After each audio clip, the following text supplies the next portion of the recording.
Also, I should announce, because this happened late yesterday, the decision made by the Rent Guidelines Board. The Rent Guidelines Board voted for increases of 4% for one-year leases and 6% for two-year leases. That was over my objection, and my office's objection. We had urged them, they had originally had even higher percentages than that, but we had urged them to have percentages that would be more like 3% and 5% for this period of time. The board, however, made its own decision. It's an independent body. We had urged them not to go to the level they went to, but they did, and they voted for these larger increases.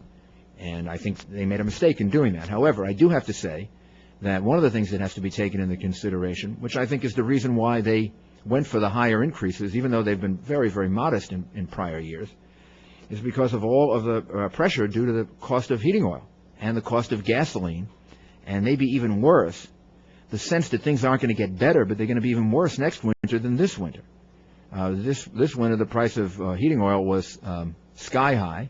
The price of gasoline now is up 40–50%, and it's ridiculously high. And the administration, the Clinton administration, has been inadequate. I don't know how to describe this. I can only use the words of the Secretary of Energy Richardson, the words that he used about 4 months ago in Massachusetts, words that he now denies, but it's quoted in the newspapers. I'll show you the quote. He says that the administration was asleep about the price of oil, that they were napping, I think were his exact words. Well, Secretary Richardson, President Clinton, you're still napping, you're still sleeping, and you're doing nothing about the price of oil, nothing effective. And this has been going on for a year and a half. Let me tell you the genesis of this. Back in March, a year ago, OPEC decided to hold back about 8 to 10% of its production in order to artificially drive up its price.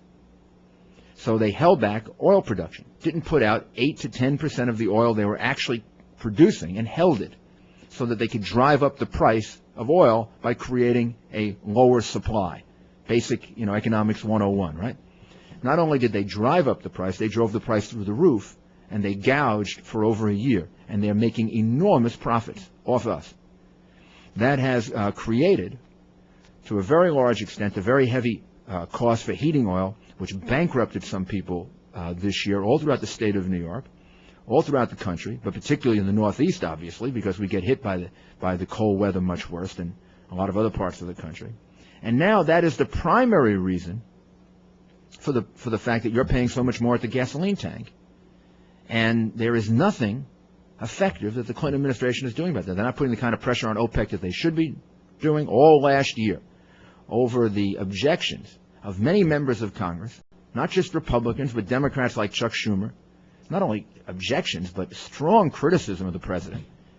The president did nothing about it and put no pressure on OPEC. OPEC has now released a little more oil, about 2.5% more, not nearly enough to have an impact, not going to have any kind of impact for at least 3 or 4 months, and unlikely to have an impact on the soaring price of heating oil for next fall and winter.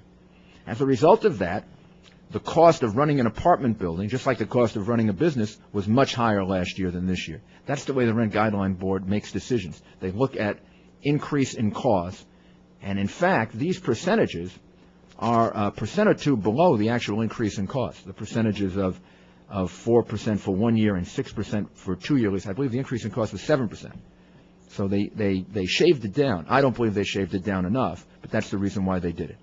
And if the president doesn't pay attention to this, and the Secretary of Energy doesn't stop napping, we're going to have a real disaster this winter, and it's going to hit New York probably worse than most other places, as it hit us this year.